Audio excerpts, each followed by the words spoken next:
వైసీపీలో ఉన్నందుకు మీడియాతో తనపై తప్పుడు వార్తలు ప్రచారం చేస్తున్నాయని వైసీపీ మాజీ ఎమ్మెల్యే కాటసాని రాంభూపాల్ రెడ్డి అన్నారు.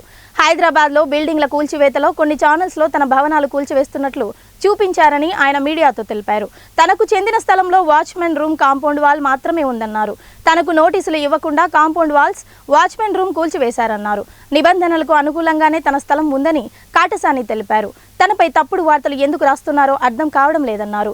తాను తప్పు చేసి ఉంటే వార్తలు రాయాలి కానీ అనవసరంగా తప్పుడు ప్రచారం చేయకూడదన్నారు.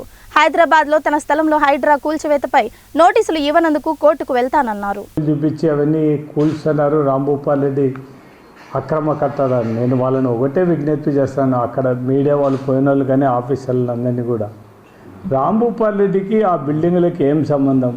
మా సైట్లో ఒక వాచ్మెన్ రూము తప్ప ఏమున్నాయని కూడా ఎవరు వచ్చి చూసుకునే కూడా మాకు అభ్యంతరం లేదు. మీరు విలేకరులందరూ ఒకరోజు చెప్తే కావాలంటే తోలుకుపోయి చూపించేస్తాం, లేకుంటే హైదరాబాద్ అక్కడ ఉండే విలేకరులకైనా చూపించడానికి ఎటువంటి అభ్యంతరం లేదు.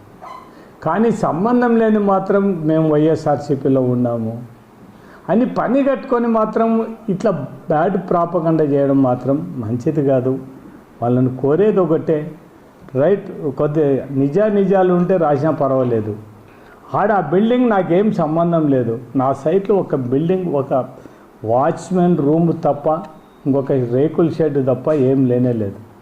చెట్లు ఉన్నాయి తప్ప, తోట మాదిరి ఉన్నాయి తప్ప అంటే ఎక్కడ కూడా ఎటువంటి కన్స్ట్రక్షన్ కానీ మాకు కూడా మనం హెచ్ఎండి పర్మిషన్ ఇవ్వకుంటే ఎంతమంది, అంతకుముందు ఆల్రెడీ రాజశేఖర్ రెడ్డి అన్నప్పుడు మాకు అన్ని పర్మిషన్లు వచ్చినా కూడా మనం మళ్ళా గవర్నమెంట్ పోయి తెలంగాణ విడిపోయిన తర్వాత మొత్తం ఉన్నాయి కూడా మళ్ళీ కొద్దిగా ప్రాబ్లం వచ్చిన తర్వాత కూడా మళ్ళీ ఎఫ్టీఎల్ ఫిక్స్ చేయడం జరిగింది. వాళ్ళందరూ కూడా ఆల్రెడీ ఇరిగేషన్ అధికారులు, చీఫ్ ఇంజనీర్ దగ్గర నుంచి కూడా వాళ్ళు ఎఫ్టీఎల్ ఫిక్స్ చేసిన తర్వాతనే మాది బౌండరీ ఎంతవరకు ఉందో అంతవరకే మనం కన్స్ట్రక్షన్ స్టార్ట్ చేయడం జరిగింది తప్ప, నేను ముఖ్యంగా అందరినీ కోరేది ఒకటే, ఇప్పుడు ఎవరైతే ఇప్పుడు అధికారులు ఉన్నారో ఒకటి, కానీ ఒకటి మాకు బాధాకరం ఒకటే, అధికారులు కనీసం మాది ఎఫ్టీఏలో ఉందని కానీ లేకుంటే మేము కూల్చుతున్నామని కానీ కనీసం ఏదో మాకు నోటీసులు ఇచ్చారు. ఇంతవరకు మాతో మాట్లాడడం కానీ ఒక నోటీస్ చేయడం కానీ జరగలేదు. అంటే కేవలం ఇది ప్రజాస్వామ్యమా కాదా?